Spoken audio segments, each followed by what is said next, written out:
Hi, everybody. How are you? Hi. How have you been? It's been a while. Nice to have you back.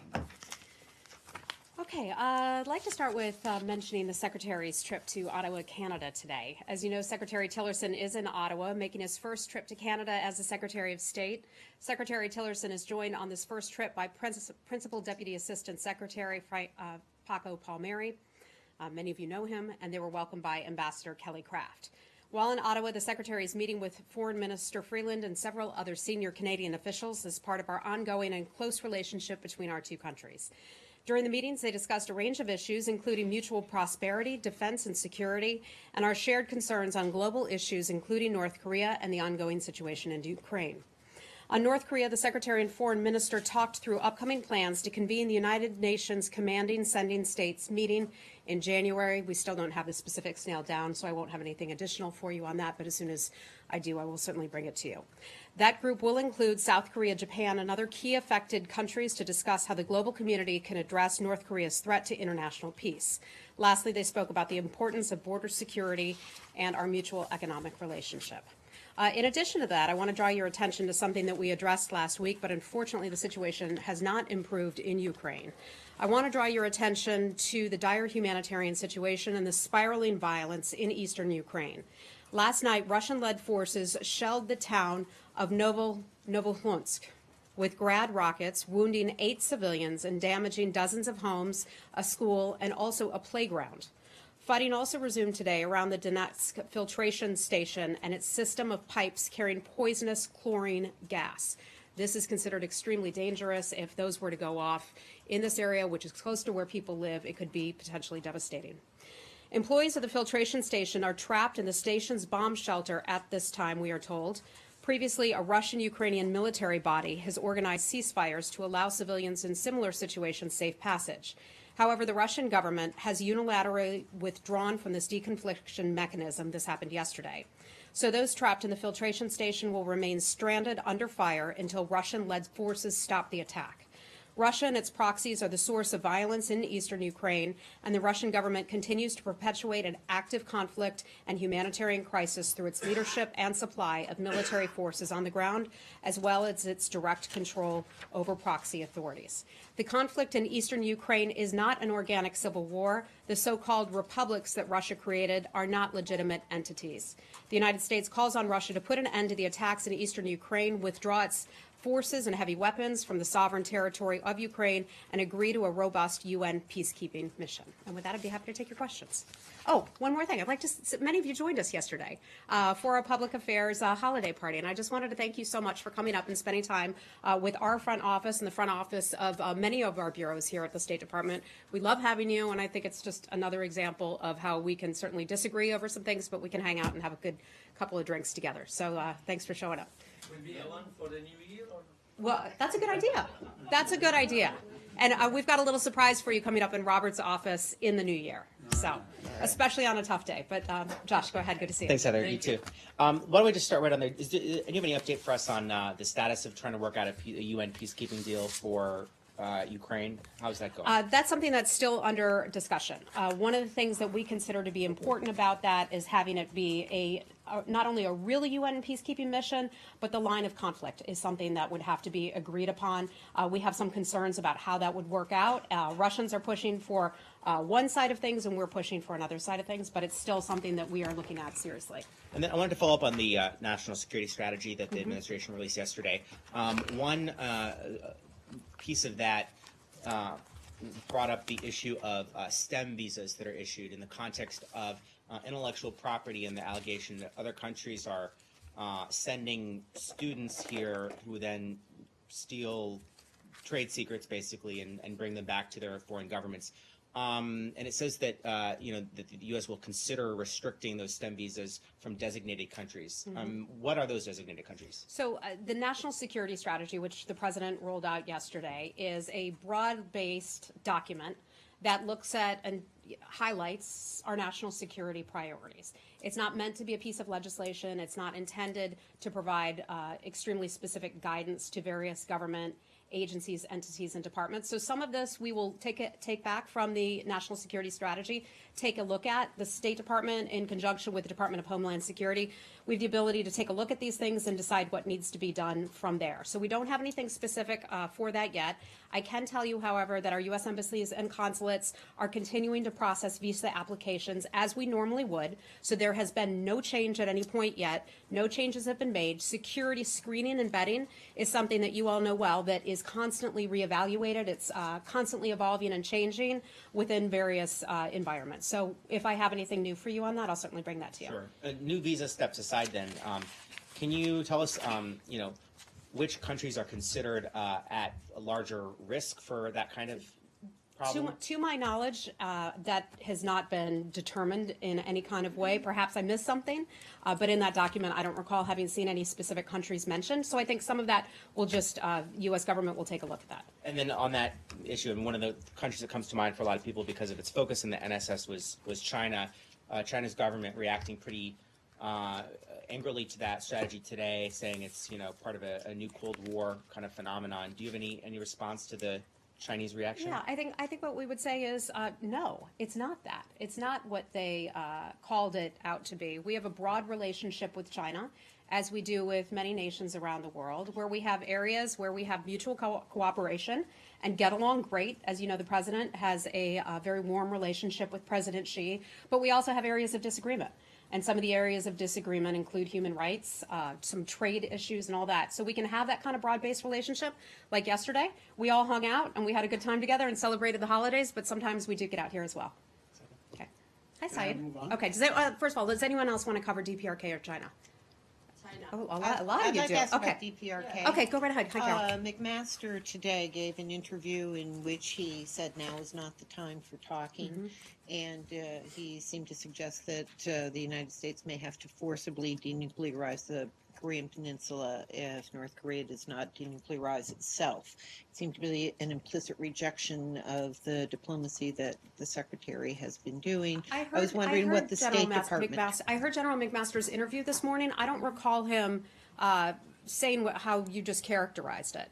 I know our official administration policy, is we would certainly like to sit down, be in the place where we can have talks with North Korea, but we are nowhere near that point yet. Our administration policy has not changed. We continue to push for the denuclearization of the Korean Peninsula. There are many, many other nations around the world that agree with us on that front. We would like to have the opportunity to talk with North Korea when the time is right.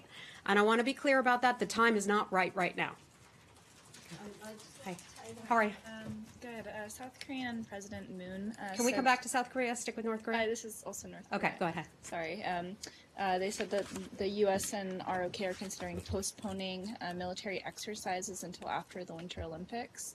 And obviously part of this reason would be North Korea. So my question is, how seriously is the U.S. considering this proposal? I think that would be a DOD issue. But I can tell you that we have joint exercises that are legal. We do them around the world.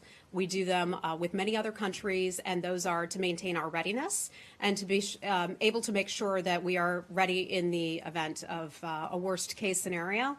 But that's something that would just be handled by DOD. Okay. Anything else in ROK? Korea. Okay. Hold on. Hi, Connor. Just something else, a White House official said, Tom Bossert, the Homeland Security advisor, said that President Trump has used just about every lever you could use, short of starving the people of North Korea to death, to change their behavior. So we don't have a lot of room left to apply pressure to change their behavior. If that is the case, how much more room do you have then, and how can you achieve results with this peaceful pressure campaign? Yeah. Especially, again, as you say, now is not the right time to meet, but H.R. McMaster also said recently that we're running out of time. Yeah. So, look, diplomacy is what we do in this building, and that's not going to change. We will continue to push ahead with the peaceful pressure campaign, the maximum pressure campaign.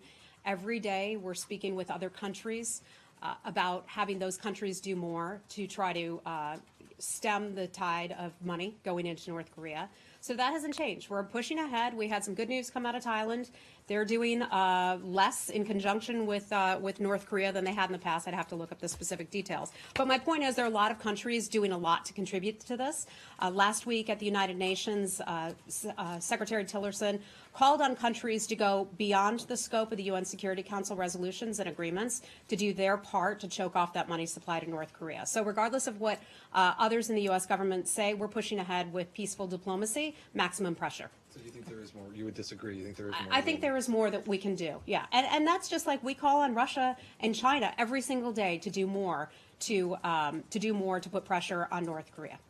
Anything else on North Korea? Can I follow up Hi. on that? Yeah, So sure. Bossert was talking specifically about the cyber attack. Oh, he was, okay. And so I did not see his comments. no, I've that's read a fine. couple of them, but I'm just trying to. So, the pressure campaign, is that just targeting North Korea for its nuclear program and its missile activity, or is it also trying to, tamp down on them for what they're doing in the cyber sphere as well? if it is with regard to cyber, I'm not familiar with that. One of the things we focus on here in that building, and cyber I think would be handled out of DHS or Department of Justice, perhaps even DOD. But we focus here on the money that goes into North Korea that North Korea then ends up using to fund its illegal nuclear and ballistic missile programs. So that's what we stay focused on. So, the State Department wouldn't be involved in any unilateral consequence. What I said is I'm just not familiar with that part of it. I just have to refer you to DHS at this point. If we have anything more, an angle that the State Department is specifically involved with, I'll certainly let you know. Okay? DPRK. Yeah. Okay. and on that, Jenny, hi. Thank you, Heather. As you already know that 5 Chinese combat airplanes flew over in the South Korea's air defense identification zones. How do you comment on this? I'm sorry, tell me. 5 Chinese combat airplanes flew over in South Korean air defense identification zone. So how do you comment? I'm sorry, on I just this? don't have anything for you on that. I'd refer you back to South Korea or to the government of China. Do you think this action is like threatening South Korea? I don't have any specifics on that for But you. would So you- I don't want to comment on it because I just don't have any specifics for you. Okay. Okay. Hey, Thank how are you? Yeah. can I stand for just a second longer? Wait, Afghanistan? North Korea. Oh, North Korea. Okay.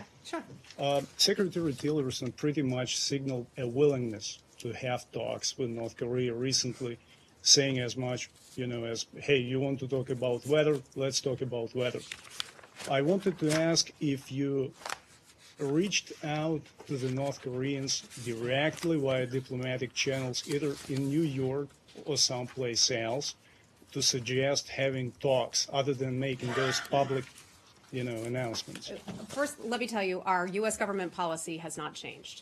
We are not going to be sitting down for talks with North Korea at this time. They're showing no interest. They're showing no willingness to sit down and have conversations with the U.S. government. In terms of your question about whether or not any U.S. government official or representative sat down and had a talk with North Korea while at the United Nations, the answer is absolutely no.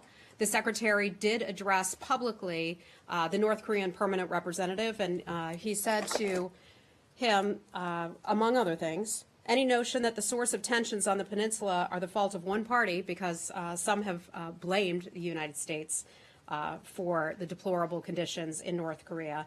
There's one party that has carried out illegal detonation of nuclear devices. There is only one party that continues to launch intercontinental ballistic missiles in violation of UN Security Council resolutions, overflying other sovereign nations, Japan, threatening civil aviation security, because these launches are undertaken with no notification. So the Secretary addressed him publicly, but the U.S. government has had no other conversations. Okay. Shall we move on to another issue? What Okay. about China? Okay. All right. So just calling China and Russia the rival powers in the Start your question again. I'm sorry. I mean, my question is that just calling China and Russia the rival powers in the national strategy reports. So does it signal any policy change from the U.S. government towards the countries? About the national security strategy? Yes. I think I would just go back to the president and his team and our folks at the National Security Council outlined 4 pillars. 4 pillars of our national security strategy. And among those are just, what we've talked about already.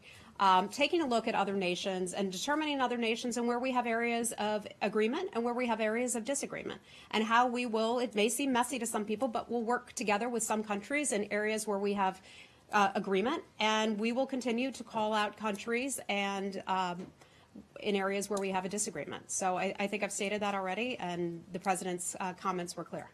Okay, let's move on. Hi, Saeed. Hi, thank you. I want to ask you about the American-Palestinian relations. First of all, the vote yesterday at the Security Council, 14-1, and Ambassador Haley said that this is to help the process of peace. Could you explain to us how could that possibly, your vote, your no vote, your veto could help the cause of peace? Yeah, I don't want to speak on behalf of Ambassador Haley. She has a very capable team up there who handled that for her. But I can say this. We exercised our veto power because we view that that resolution would do more harm than good. The United States wants to not add to any additional strife. We feel that that resolution vote causes additional strife in the area. The President has long called for the two sides to sit down and have peace talks. They're not there yet. We continue to work on those peace talks, however. Yeah, but this is a position that the United States has long held. I mean, we can go back all the way to the late 40s, but more recently in the 80s, Resolution 478, last year 2334, which basically saying that Jerusalem is occupied territory, and we consider whatever Israel has done is null and void. Why would this suddenly be contrary to the American position? I think what we would say is that, the President took great care in his decision that he made about recognizing Jerusalem as the capital. We are not making any decisions about boundaries or borders. We see that as being up to final status negotiations, and they're not there yet. And I have one more about today, because today in the General Assembly, there was a vote on the right to self-determination. And 176 countries voted for the right of Palestinians for self-determination. You and Israel and the Marshall Islands, Micronesia, and Palau voted against. I mean, the right to self-determination is basically an American concept. It is an American principle. It has been pioneered and put forth by the United States. Why would you oppose the right to self-determination of the Palestinians? Well, I think we would support, in terms of that, the United States is supporting something that both sides have to be able to live with and be able to agree with, the Israelis and the Palestinians. So when we get to the final status negotiations, when I say we, I just mean the Israelis and the Palestinians, and we're happy to help support and facilitate those talks, and we have people hard at work at that. But they have to decide, they have to come up with something that's going to work for both sides. And I promise my final question, sir. Michelle. My final question. She shares. I wanted to ask you if there is any ongoing talks or contact with the Palestinian leadership at the present time. Yeah, I could just tell you that we look forward to having additional talks with the Palestinians. We were at a hopeful point with Mr. Abbas at the United Nations earlier this year. We had positive conversations about the peace process. Relationships between the United States and other nations have their peaks and their valleys. Some days are better than others, but we look forward to continuing those talks, and we're confident that we'll be able to do that. Okay, Laura, you want to talk Iraq? Yeah. I'm sorry, Michelle, did you have a question about this? Yeah, quickly. Sorry.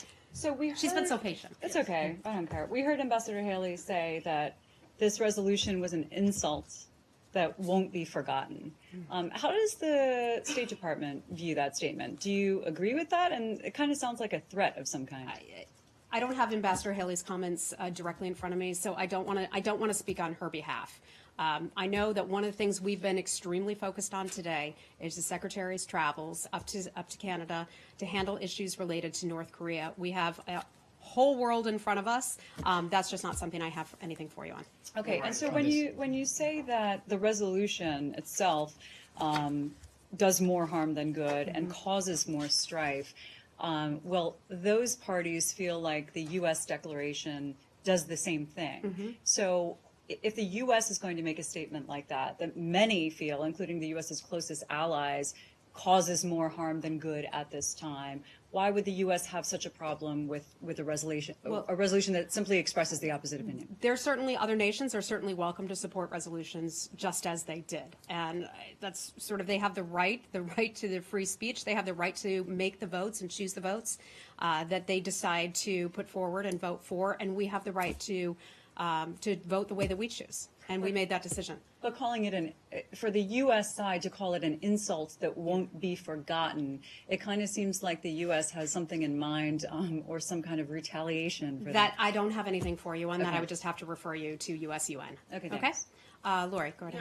The Dutch Prime Minister recently called on Baghdad to end its ban on flights to and from Kurdish airports, saying that it was getting in the way of Dutch military operations. Do you agree with that position? Do you think the ban should end, whether for military or humanitarian reasons? Yeah, I was looking into this and talking to some of our experts who cover Iraq about this very issue earlier today. And I think this goes back to something that for a couple months now, we've been calling for Iraq and Erbil to sit down and have talks. And I feel like we say this about a lot of nations, but it's really a perfect example in Iraq. That is a situation where they need to work it out themselves. I understand under the Iraqi constitution that the central government of Iraq has management over the airports throughout the country. That's my understanding of the Iraqi constitution, not only the airports, but also the borders. But for that very reason, it's even more important for Erbil and Baghdad to sit down and have talks about the status of its airports. And you've been saying that for so long, and I've got a different understanding of the airports, but anyhow. Okay. I think it's joint operations, but whatever. You've been saying that for so long. The Iraqis do nothing. In fact, they increase the punitive measures on Kurdistan and show no regard whatsoever for your calls for dialogue. Don't you think it's time to publicly pressure Iraq? For example, the German foreign minister, when the prime minister of the Kurdistan region just visited there, said, we're going to make our aid to both of you, Baghdad and Erbil, contingent on a dialogue. Are you inclined to up your pressure? Because so far nothing has happened. Well, we have spoken about this a lot here. I think you've asked me about it at every briefing, since this happened.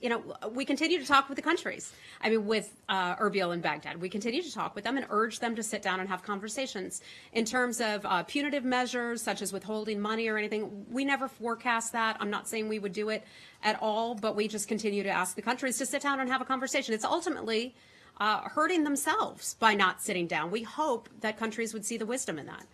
If in a month from now we have the same conversation, is there anything you're prepared to do to put more pressure Lori, on Baghdad? I think that's a hypothetical. We'll just follow it and see what happens then. Now. Okay. Okay. Honduras, the opposition leader, is here in town urging you not to recognize Hernandez's reelection. Mm-hmm. Does the U.S. believe that this vote should be, that there should be a revote? Yeah. So there are a couple entities which have looked at that election, and they've come up with a little bit of different information about how they regard the election. We're continuing to look at both of their responses, the OAS and the European Election Commission, I believe it's called, to determine our position on this. I can tell you Honduras' Supreme Electoral Council, it declared the incumbent presidential candidate Juan Hernandez as the winner. The process overall is underway. There's that 5-day period in which that's established under Honduran law, and that's when people can present challenges that they might have to the election result. One of the things that we're doing is having conversations with both sides, the opposition and the incumbent, to ask them to refrain from any provocative talk. We're calling on both sides to not commit any kind of violent acts. I can confirm for you that our Deputy Assistant Secretary for Western Hemisphere, John Creamer, met with the opposition alliances, Salvador Nasrallah, yesterday. Yesterday was December 18th, right? But I want to point out and be clear about this, that we regularly meet with many individuals from the government in Honduras. Since the election, we've met with candidates on both sides regularly. I have one. Support a call to have the election done once more? Well, look, there are two different electoral bodies, if you will, that have looked at this. My understanding is that they've come up with different results at this point. We're just taking a look at all that. We're not ready to make a call right now. They're in that 5-day period, and so we're going to wait and see what happens then. I have Okay. one other question Yeah, go on ahead. another topic, on Egypt, because there was a woman here who came to the State Department a couple weeks ago. Her parents are both green card holders and jailed in Egypt. There are about 20 other Americans who are jailed in Egypt, and many were hoping that Pence would raise that on his trip, though he's postponed it for now. What's the State Department doing on that front? on I'm not American familiar with that citizens? case. I can just look into it and get back with you. I don't recall that individual you mentioned having been at the State Department, but let me see what I can find for you about that, okay? Thank you. Okay. Hi. Yeah, Senator Tim Kaine sent a letter to Secretary Tillerson and Mattis expressing his concern that U.S. forces and coalition forces in Syria are switching from anti-ISIS mission to an anti-Iran and proxies mission. What would be your answer to that? You said that Senator Kaine sent a letter to Secretary Tillerson about this? And Mattis. I've not seen this letter supposedly going to Secretary Tillerson. I'm just not familiar with it. Okay. Hi. Yeah, hi. I'm switching to Burma, Myanmar. Okay. Ask you about the two Reuters journalists who have been detained there. In the past, the State Department has suggested that the civilian government is not fully in control of events and has focused its criticism on the military. Is it therefore a concern to the United States that the civilian president, Tin Jaw, should have given approval for the case against them to proceed? I'm not familiar with him giving approval for their case to proceed. I don't have the details on that. What I can tell you is that we've been covering, following the cases of the two reporters, the Reuters reporters, very closely. We are deeply concerned about their detention. We do not know their whereabouts. That is of concern also. They've now been detained for, about a week now, right? And, today I want to make it clear that we're calling for their immediate release. We call for the release of these two reporters. As you all know, I was recently in Burma and had a chance to meet with a lot of reporters. And despite the status of the government, some very difficult things happening in that country, they have reporters who are working hard to tell the story and to try to accurately tell the story about what is happening in the northern Rakhine state. I met reporters who represent a free and fair press over there. Not all of them do. Some of them have a state component to them or are heavily influenced by the state. But I met a few reporters who have the courage to report openly and freely. And we applaud those efforts. And so it is tremendously concerning to us when we hear that reporters have not only been detained, but they've been detained and we don't know their whereabouts. I can just tell you we're covering this, following this very closely. Okay. Anything else on Burma? Okay, go right ahead, sir. Hi. Thank you, Heather. My name is Mushfiqullah. I'm representing Just Newsbery. Right groups. You know what? Let me pause you for 1 second. I just want to add one more thing to that. It is our understanding that the families do not know about their loved ones' whereabouts. I mean, imagine that. You're a family member. Your child, your husband, your brother is reporting, and you're just trying to tell the story. You're reporting, you're detained, and you don't know where that loved one was. I cannot imagine, as a mom and a former reporter, what that would feel like. And so I hope that the government of Burma will let us know how they're doing and let the families know how they're doing. Thank you, Heather. Yeah. Human Rights Watch has claimed satellite images shows that dozens of Rohingya villages were burned the week Myanmar signed an agreement with the Bangladesh to repatriate hundreds of thousands of refugees. The evidence that villages were still being damaged as late as 2nd December contradicted assurance by the Burmese government that violence had ceased and that the Rohingya could safely return to Myanmar, the watchdog said. Bangladesh and Myanmar signed an agreement on 23rd November to being the proceed of repatriating some of the estimated 6,500,000 refugees who fled Myanmar in the past 4 months. Do you think with this reality, it will really work for repatriating the Rohingya refugees from Bangladesh to Well, that's one of the things that we hope for eventually. We hope that the refugees will eventually be able to go home to Burma. More than 600,000 of them have been forced to cross the border since August alone, and now it's December. Bangladesh has been so generous in accepting hundreds of thousands of refugees. The U.S. government has provided significant financial assistance to help with that. I want to be clear that that financial assistance goes directly to aid groups. That financial assistance does not go to the individuals. I want to be clear about that. In terms of the repatriation plan, we'd like to see the plan. We've heard about it in concept, but one of the things that would be important to be in that plan is the voluntary, safe, and dignified return. So it has to be voluntary. People have to feel like it's safe to go home. If they don't feel like it's safe to go home, it's probably not going to be safe to go home. They have to have a dignified return. That means treating the people well as they decide to return home. It also needs to be voluntary. They can't be forced to leave one country to go to another country. They have to feel safe and ready to go home. We don't think that that situation calls for it just yet. Unfortunately, I think it's probably not safe for them to go home at this point, but we're continuing to assess the situation and continuing to have our conversations, not only with the Bangladesh government, but also with the Burmese government. Okay. Anything else on Burma, Bangladesh? Okay. On Mexico? Oh, yeah. Hi. There was just a bus crash involving cruise ships in Mexico. Are you guys hearing anything about that and the possibility that there could be American casualties? Yeah. I have some notes on that because I heard about that not long before I went out, before I came out here to talk with all of you. There was a bus crash, and it was an accident, I would say, involving a bus that was contracted by Royal Caribbean Cruise Lines. It was in Quintana Roo, Mexico, which, as I understand, is close to Cancun. Thank you. We've heard certainly about that. We're following it very closely. We would want to express our condolences to all of those who've been affected by that. It's certainly a tragedy.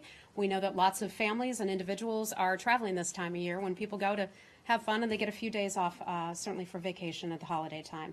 We're continuing to monitor that situation. We're working with local authorities. Some of our officials from our U.S. Embassy, or perhaps it's our mission, are on their way there to better assess the situation and to speak with government officials to see how we can help and try to determine if there are any U.S. citizens who are involved. So that we just don't know yet. You don't know that Americans are involved I do not at this know. point? Okay, thanks. Yeah. Question on Yemen. Okay. Yeah, yesterday both We're all over the map today, I know, aren't we? Sometimes Yes. Okay. it's the end of the midweek. Yesterday, both the government of the United States and United Kingdom called on the Saudi coalition to let up and allow humanitarian supplies and aid to go through to Sana'a and other places. Could you explain to us what you're doing in terms of talking to the Saudis to convince them or to allow this aid to go through? Yeah, I'm glad you asked about it. It's an area that we care a lot about. We have had many conversations with the Saudi government. We've put out numerous statements from the State Department. The president has as well. The president put one out about a week ago on the humanitarian situation in Yemen. Just last Friday, our Deputy Secretary, John Sullivan, along with USAID Administrator Mark Green, held a meeting with humanitarian aid groups to try to get more information about what's happening. You know, when we talk about where we get our information, part of that is, you know, from our people on the ground in any given country, but part of that is also talking with aid groups. And we hear from aid groups about the situation on the ground. The situation is certainly dire there. And that's why we've been very clear, and we've increasingly called on the Saudi government to open up humanitarian aid. We have not seen enough aid getting through the ports. We've not seen the fuel supplies coming in that are necessary to get that aid in. And you've all seen the pictures on television. You've seen the pictures in the newspaper that people are in crisis. You see the women, you see the children there. They need help. I certainly hope the Saudi government will listen to us and that they will try to open up that aid as we have called for. But you know, the Saudis say that the reason that they're not able to allow more aid in is because they have these concerns about you know, those ports being used to smuggle in you know, missiles and other weapons that are being shot at them. Yeah. The U.S. has been giving, and we've just seen that report about what they believe is a ballistic missile, which I can't confirm that, but being fired into Saudi Arabia. So they do have every right to be concerned about their sovereignty and about their security. We are sympathetic to that. We've been attacked here in the United States too. So every country has a right to be concerned about that. But you also see the humanitarian situation, and you see the horrific situation that people have been put in for several years now. And so we're asking the Saudis to open up the ports and allow humanitarian aid to come in. So how are you, is there some advice that you're providing to the Saudis about how they can let in just the humanitarian aid, but better keep out the weapons? Because it seems like they're working at cross purposes. Yeah, I would assume we are. Some of those conversations might be had between DOD and the Saudi government. We have a good relationship with the Saudi government. You all know that. I would imagine some of the conversations would include tips to figure that out. Okay, we've got to wrap it up. But just on that, given yeah. the Saudis' restrictions, is it the U.S.'s view that Saudi Arabia is in part responsible for the famine and for the deaths of these civilians? I'm not going to go as far as saying that, but what they can do is that they can open up humanitarian aid and they can allow it to get through to the people who need it most. Okay, Lali, and we got to wrap it up. About a month ago, U.S. issued a statement asking Pakistan to re-arrest Hafiz Saeed, the Lashkar-e-Taiba leader. He's still freely roaming around the country. What do you have to say on that? Has Pakistan listened to U.S. asks? For those of you who, I'm not sure if we've talked about this here in this room before. I think we may have on one other occasion. And who Lalit is referring to is the mastermind behind the Mumbai attacks. Remember those? Where the guys drove up on the boat, they went into the hotel, they shot up hundreds of people, killed, I believe it was hundreds, including some Americans. That happened a few years back. He's asking about the mastermind of those attacks, a man who is affiliated with LET, Lashkar-e-Taiba, one of the terror groups. It's a group that the United States government considers to be a terror organization. We have many good conversations with the government of Pakistan. One of the things that happened recently is that this guy was held on house arrest. Pakistan released him from house arrest. And now there's word that he may be running for some sort of office. I want to remind folks, we have a $10 million reward for justice program that would reward for information that would bring him to justice. So I want to make that clear so that everybody knows $10 million out for this guy, and we would certainly have concerns about him running for office. So I'm glad you highlighted that. Pakistanis are saying they don't have enough evidence against him. Has the U.S. provided evidences for him? I can tell you that his organization that was responsible for those attacks, is considered a foreign terror organization. It's considered a foreign terror organization by the U.S. government for a reason, and for a good reason. I would imagine that if we had any intelligence, and that's not an area that I can discuss anyway, but we would certainly share it with the Pakistanis on that front. I hope they'll do the right thing. What implications Pakistan has if he continues to move freely? That was a pretty strong statement U.S. issued. I can't comment on that. I would just have to refer you back to the government of Pakistan and hope that they will do the right thing and remind folks across Pakistan we have a $10 million reward for this guy. Okay? Thanks, everybody. We'll see you soon.